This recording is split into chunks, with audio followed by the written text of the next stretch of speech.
Адам каннабис шегетін болса, THC деп аталатын өсімдіктің химиялық заттарының бірі өкпеден қанға өтеді.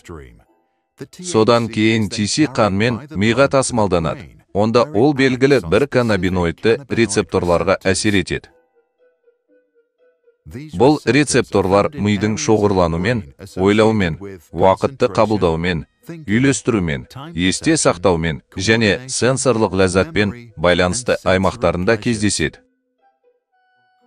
Бұл аймақтардағы THC белсендірілуі адамдар сезінетін жоғары сезімге жауап береді. Бірақ сана күйінің өзгеруінен басқа әлі де көп нәрсе болып жатыр. Америка құрама штаттарында 2018 жылы жүргізілген сауалнамаға сәйкес, өткен жылы 12 мен 17 жас аралығындағы әрбір 8 жасөспірімнің бірі марихуана тұтынған. 12 сыныпта шамамен 16-дан бірі марихуананы күнделікті пайдаланады. Сонда мәселе неде? Тіпті өте ақылды адамдар да темекі шегеді. Солай емес пе? Марихуананың жасөспірімнің миына қалай әсер ететінін қарастырайық.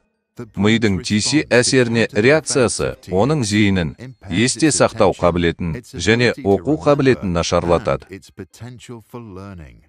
Бұл әсерлер бірнеше күнге дейін созылуы мүмкін. Егер біздің миымыз машина сияқты жұмыс істесе, мұндай проблема болмас еді. Бірақ олай емес. Ми, тірі организм, бәлкім, өмір сүретіндердің ішіндегі ең құндысы. Жасөспірімдерде бұл ағза әлі жетілмеген.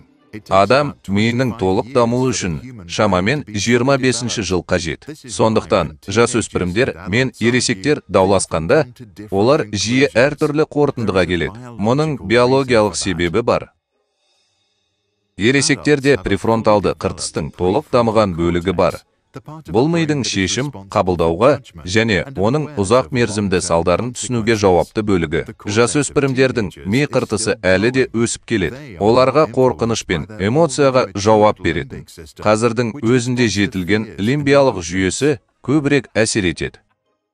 Егер дамып келе жатқан миға THC көп мөлшерде әсер етсе, эмоцияларды басқаруға жауапты бөлік ешқашан өз әлеуетін толық ашпауы мүмкін. Бұл ұзақ мерзімді әсер етуі мүмкін және өлшенетін интеллектке, оқу қабілетіне және пайымдауына әсер етуі мүмкін. 13 жастағы жасөспірімдерді 25 жыл бойы бақылаған бір зерттеу марихуананы үнемі қолданатындар кәмелеттік жасқа толғанға дейін орташа есеппен 5,8 IQ ұпайын жоғалтатынын көрсетті. Біздің орташа IQ көрсеткішіміз небәрі 100 болғандықтан, бұл жақсы колледждің есігін жабуға немесе жұмыс істеу мүмкіндігін жабуға жеткілікті. Тамаша компания, бірақ бұл бәрі емес.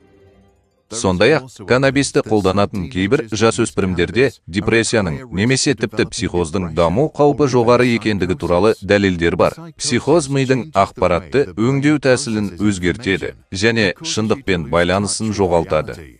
Сіз шындыққа жанаспайтын нәрселерді көріп, есте аласыз және сіз мүлдем есінен танып қалуыңыз мүмкін. Қысқасы, каннабистің жоғары деңгейі көптеген жанама әсерлермен бірге жүреді. Олардың кейбіреулері күлкілі, кейбіреулері емдік, ал кейбіреулері қорқынышты болуы мүмкін.